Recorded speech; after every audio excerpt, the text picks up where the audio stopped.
Jednou mi drahá říká: miláčku, já chci kočku, já na to, že chci spíš psa. A jeli jsme pro kočku v útulku v Měcholupech. Mají dobrý výběr, zdá se. Kočky jsou zcela zdarma, jen kočkování za 1500. Po dlouhým vybírání, diskuzích a 2 hádkách, jedno z koťátek jemně sevře můj prst ve svých drápkách.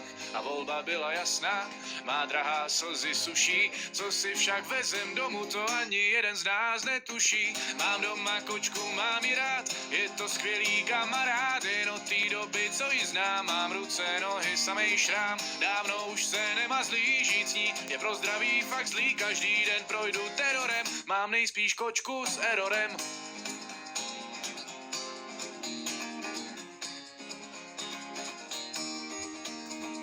Prvních pár dnů soužití vše vypadá nevinně.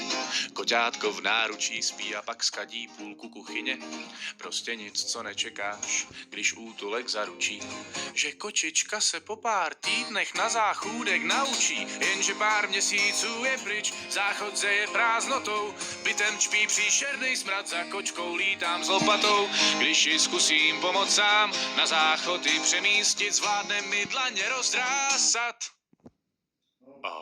A ještě potřísnic, mám doma kočku, mám ji rád, je to skvělý kamarád, jen od té doby, co ji znám, mám ruce, nohy, samej šrám. Dávno už se nemazlí, žít s ní je pro zdraví fakt zlý, každý den projdu terorem, mám nejspíš kočku s errorem.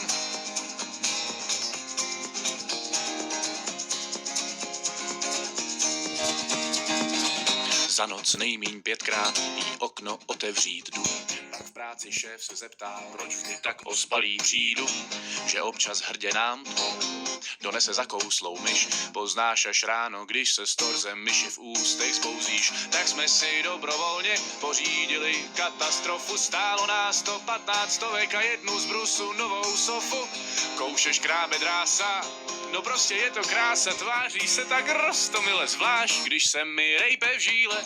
Mám doma kočku, mám ji rád, je to skvělý kamarád, jen od té doby, co ji znám, mám ruce, nohy, samej šrám. Dávno už se nemazlí, žít s ní je pro zdraví fakt zlý, každý den projdu terorem, mám nejspíš kočku.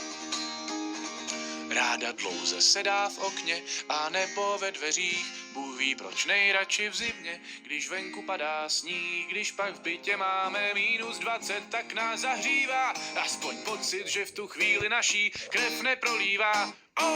Mám doma kočku, mám ji rád, je to skvělý kamarád, jen od té doby, co ji znám, mám ruce, nohy, samej šrám. Dávno už se nemazlí, žít s ní je pro zdraví fakt zlý, každý den projdu terorem, mám nejspíš kočku s errorem.